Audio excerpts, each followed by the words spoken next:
Hello friends, तमारू स्वागत है मारा चेनल गुजराती किचन में। आज આપણે બનાવીશું ફક્ત એક જ ચમચી તેલમાં ફરાળી નવો નાસ્તો। તો 1 થી 2 મિનિટમાં આ નાસ્તો બની જાય છે।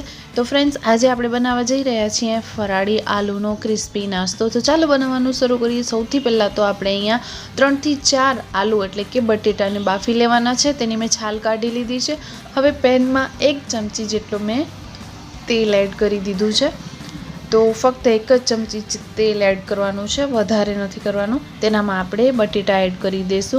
हवे आ बटेटाने आपणे एकदम सरस एवा क्रिस्पी थाय त्यां सुधी सातळवाना छे।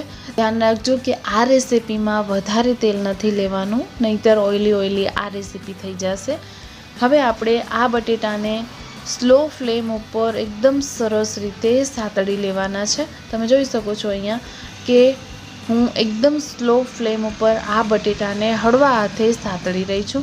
हवे तमे जोई शको छो कि एनी जे परत छे एकदम सरस एवी क्रिस्पी थई गई छे। तो हवे आपणे एनामां एड करीशुं 1 થી 2 इन्ग्रीडियंट जे फराळमां ज यूज थता होय छे। तो आजे आपणे एकदम फराળી रेसिपी बनावी रह्या छीए, तेने तमे उपवासमां पण खाई शको छो।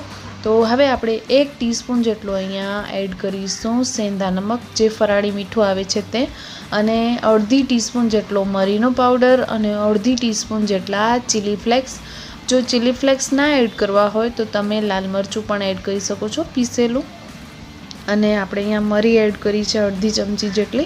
તો એનાથી સરસ એવી તીખાશ આવી જશે આ બટેટામાં, અને આ બટેટા એટલા સરસ ટેસ્ટી લાગશે ખાવામાં કે વારે ઘડી રોજે તમે આ નાસ્તો બનાવીને ટ્રાય કરશો તો ફરાળમાં તમે झटपट आ रेसिपी बनावी सको छो। बिल्कुल वार नहीं लगती एने बनता। अर्धो लींबू अहींया निचोवी दीधो छे, एनाथी खटाश बहुत सरस एवी आवशे। तो आ जे आलू छे एकदम सरस एवा टेस्टी चटपटा लागशे। तो फ्रेंड्स, तमे जोई शको छो कि एकदम सरस टेस्टी क्रिस्पी एवा आपणा आलू बनीने बिल्कुल रेडी थई गया छे। तेने आपणे एक डिशमां सर्व करी लेशुं। उपरथी आपणे अहींया धाणा भाजी एड करी देशुं। तो जोयुं ने फ्रेंड्स, 1 થી 2 मिनिटमां आपणो आ फराળી नास्तो बनीने बिल्कुल रेडी थई गयो छे। विडियो केवो लागे छे मने कमेंटमां जरूरथी बतावजो। जो गम्यो होय तो लाइक करजो, शेर करजो, અને હજી સુધી ચેનલને સબસ્ક્રાઇબ નથી કર્યું તો આવી જ નવી રેસિપીઝ જોવા માટે ચેનલને સબસ્ક્રાઇબ જરૂરથી કરજો, અને બાજુમાં રહેલા બેલ આઇકોનને જરૂરથી પ્રેસ કરજો, જેથી તમને મારા આવવાવાળા નવા વિડીયોઝની નોટિફિકેશન મળતી રહે। આપણે ફરી મળીશું એક નવા વિડીયો સાથે, એક નવી રેસિપી સાથે। ત્યાં સુધી આવજો બધા। જય Shri Krishna. Thanks for watching.